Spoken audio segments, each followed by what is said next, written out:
Raymond Ford did his thing. That Ecuadorian kid that came back on the undefeated kid. That was a pretty good fight. Hadn't seen them fight before, but old boy came back, put it on him in the second half of the fight, hit him with some vicious uppercuts, and just got the boy out of there. So that was good to see. Gennady Golovkin looked pretty good, for who he was up against. Knocked the guy down about 5-6 times. The guy definitely didn't belong in the ring with GGG, but of course everybody's getting their comeback fight. We're not going to see necessarily the best fight and the best at this moment in time, but hopefully 2021 we see these guys in there with some people that we actually want to see them in there with as fans.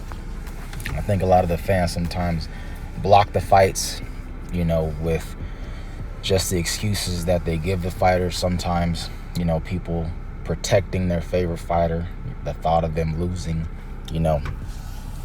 just scares certain people, diehard extreme fans of boxers, not boxing per se. But hopefully we get the good, the better fights. I want to see GGG Charlo, GGG Andrade. They're talking about a GGG Munguia. Do not want to see that. I'd rather see a GGG Andrade or Charlo way before I want to see a GGG Munguia. Just moving on to that Callum Smith and Canelo fight. That was a pretty good fight. Canelo looked good, of course. Canelo is an excellent fighter. He gets backlash because, there has been fights where, they're just he cherry picked. He was going to beat the fighter. There was no resistance, but he's beaten the likes of GGG, which everyone said, everyone wanted him to fight. He was the boogeyman at the time. Everyone wanted him to fight GGG. They got the draw the first time, and I think he beat him the second time. I think it was very close, but I think Canelo probably got the nod. It was a pretty close fight. I mean, it honestly could have been a second draw, but it was a good fight. I do not want to see a third fight.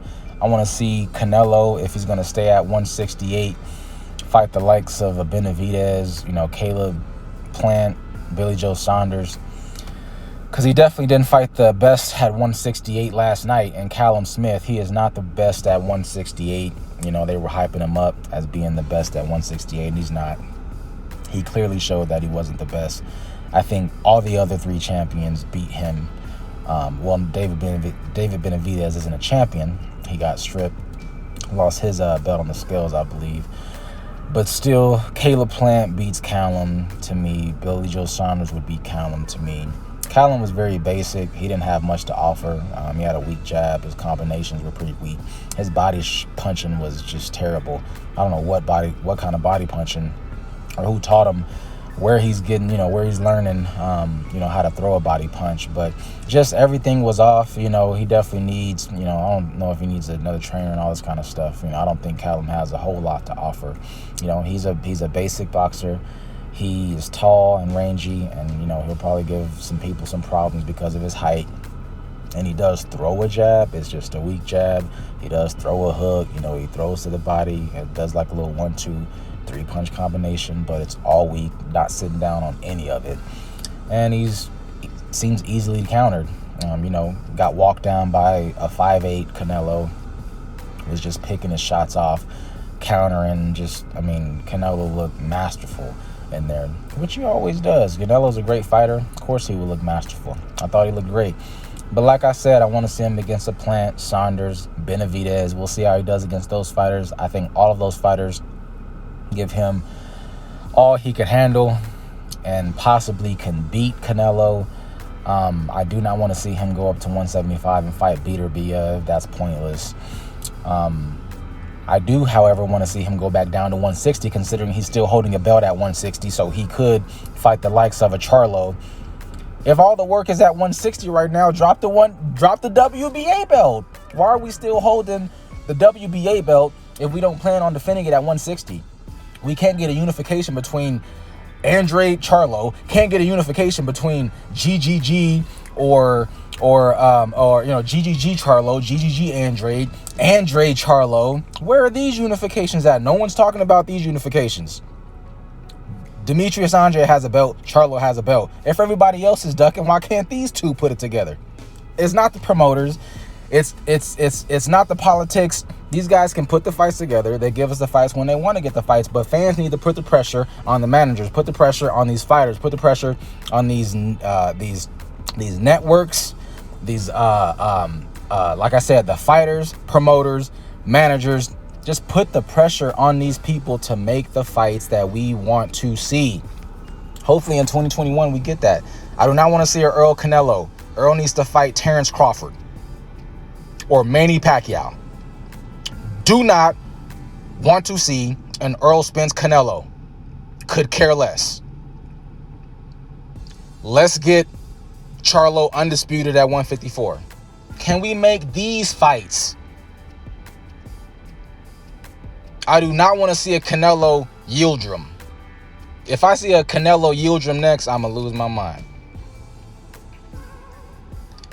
But anyway, I did. Oh yeah, Jaron Ennis, man. I that was very unfortunate that his fight ended in a no contest because of that headbutt.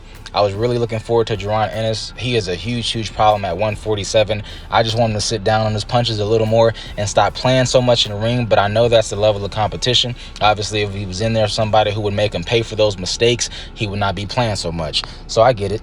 But I do want to see him just be a little more serious, sit down on them punches. But man, he has everything. That boy is the goods. He has the intangibles. He got the vision, counter-punching ability, the footwork, all that you want to see, the jab. He goes to the head and body early, gets started early, all these things, killer instinct. He has all total package. And so that was unfortunate for him last night, but I'm sure he'll get another opportunity and we'll see him, have his coming out party and be his coming out party to the world. You know what I mean? And because a lot of people they're not really high on Jaron Ennis. They don't really know Jaron Ennis. I'm trying to put people on Jaron Ennis. I'm telling you, this kid is really, really good, man.